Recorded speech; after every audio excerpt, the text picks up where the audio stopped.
Hello दोस्तों, नमस्कार। स्वागत है आप सभी का एजुकेशन मंत्रा में। देखिए दोस्तों, 69,000 शिक्षक भर्ती और विवाद, इन दोनों का जो गठजोड़ है वो हमेशा से देखने के लिए मिला है। तो इसी क्रम में क्या है कि 69,000 में एक नया विवाद, एक प्रकार से कह ले नया फर्जीवाड़ा सामने आया है।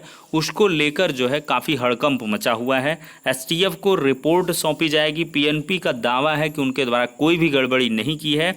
और इसके बाद सुप्रीम कोर्ट में भर्ती की राह किस प्रकार से आसान हुई है, इस बिंदु पर भी हम चर्चा करेंगे। तो सबसे पहले दोस्तों चर्चा करते हैं कि 69,000 में ये नए प्रकार का फर्जीवाड़ा क्या है। देख सकते हैं दोस्तों, 69,000 शिक्षक भर्ती की जन सुनवाई में जो यानी कि जन सूचना होती है उसके मांगने में भी फर्जीवाड़ा, किस प्रकार का कैसे फर्जीवाड़ा है देखते हैं। देखिए दोस्तों, यहाँ पर बताया गया कि 69,000 शिक्षक भर्ती की लिखित परीक्षा में गड़बड़ियों का ठीकरा परीक्षा संस्था पर लंबे समय से फोड़ा जा रहा है। कुछ अभ्यर्थियों को मिले अंकों को आधार बनाकर यह आरोप लगाए गए कि ओएमआर में हेराफेरी की गई है। पहले पुलिस और फिर एसटीएफ की जांच में सामने आया कि अभ्यर्थियों को उत्तीर्ण कराने का खेल एक गिरोह कर रहा है। इतने पर भी इत्मीनान नहीं हुआ और भर्ती के संबंध में जन सूचना मांगी गई। इसमें परीक्षा संस्था के अधिकारियों व कर्मचारियों के संबंध में अमर्यादित भाषा का इस्तेमाल करके 20 बिंदुओं पर सूचना मांगी गई है। देखिए, परीक्षा संस्था की ओर से जन सूचना मांगने वाले को पत्र भेजकर जवाब तलब किया गया, लेकिन साथ ही लिखा कि उन्हें सभी बिंदुओं पर सूचना भेज दी गई है। चित्रकूट जिले के करवी तहसील निवासी लवकुश केसरवानी ने परीक्षा संस्था को पत्र भेजा है। इसमें कहा गया है कि उन्होंने 69,000 भर्ती के संबंध में कोई जन सूचना नहीं मांगी है और ना ही किसी अधिकारी व कर्मचारी के संबंध में अशोभनीय शब्दों का इस्तेमाल किया है। तो देख सकते हैं दोस्तों, जो एड्रेस दिया गया और जो अभ्यर्थी बताया गया वो दावा कर रहा है कि उसके द्वारा कोई ऐसी जन सूचना मांगी ही नहीं गई और अशोभनीय शब्दों के यूज करने की बात तो दूर की है।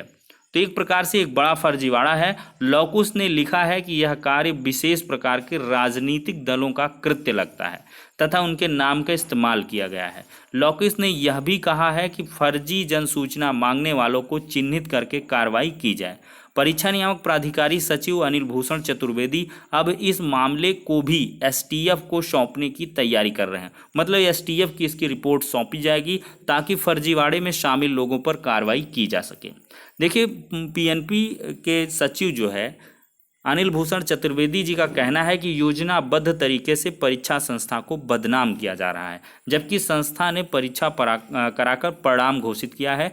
परीक्षा केंद्र निर्धारण और इम्तिहान के दौरान ढिलाई जिलों में की गई, जिससे गड़बड़ी करने का अवसर मिला है। देखिए, परीक्षा संस्था के मालिक कह रहे हैं कि उनकी तरफ से कुछ नहीं गड़बड़ी हुई, लेकिन परीक्षा केंद्र निर्धारण और इम्तिहान के दौरान जो ढिलाई हुई जिलों में, उसकी वजह से गड़बड़ी करने का अवसर मिला है। जैसे इसमें परीक्षा संस्था कोई लेना देना नहीं है, ऐसा दावा किया गया और इसीलिए बड़ी संख्या में सादी ओएमआर अब भी संस्था में उपलब्ध हैं। उनका दावा किया जा रहा है कि बड़ी संख्या में जो सादी ओएमआर हैं वो परीक्षा संस्था के पास हैं मौजूद और जालसाज यहाँ तक पहुँच नहीं बना सके हैं। उनका ये भी कहना है कि जो जालसाज हैं वो कहीं ना कहीं परीक्षा संस्था का पहुंच नहीं बना सके हैं, क्योंकि परीक्षा के संस्था की तरफ से कोई भी किसी प्रकार की गड़बड़ी नहीं की गई है। तो अब देखते हैं दोस्तों इसमें क्या कुछ होता है। एसटीएफ को रिपोर्ट सौंपी जाएगी, उसमें जांच से ये मामला सामने आएगा कि आखिरकार इस 20 बिंदुओं पर किसके द्वारा सूचना मांगी गई है और अशोभनीय भाषा का प्रयोग अधिकारियों के लिए क्यों किया गया, किस लिए किया गया। तो इसकी परतें अभी खुलनी बाकी हैं, लेकिन एक प्रकार का ये बड़ा फर्जीवाड़ा कहा जा सकता है जन सूचना मांगने में भी। अब देखिए दोस्तों, दूसरी तरफ हम बात करेंगे सुप्रीम कोर्ट में भर्ती की राह किस प्रकार से आसान हुई है। देख सकते हैं दोस्तों, 69,000 शिक्षक भर्ती में अगर करंटली देखें तो कोई भी ऐसा प्रकरण नहीं है जो 69,000 शिक्षक भर्ती का मार्ग अवरुद्ध कर सके। तो ऐसे में सुप्रीम कोर्ट से भर्ती की राह जो है काफ़ी आसान है। अगर वहाँ 1 से 2 हियरिंग में मामला सॉर्ट आउट हो जाता है तो अवश्य ही 69,000 शिक्षक भर्ती जल्द से जल्द कंप्लीट हो जाएगी और इसके बाद नियुक्ति पत्र भी मिल जाएंगे। और हमने कई बार कहे हैं कि एक बार नियुक्ति पत्र मिल गया तो मामले चलते रहेंगे, फिर बहुत कुछ हो इसकी संभावना बहुत ही न्यून होती है।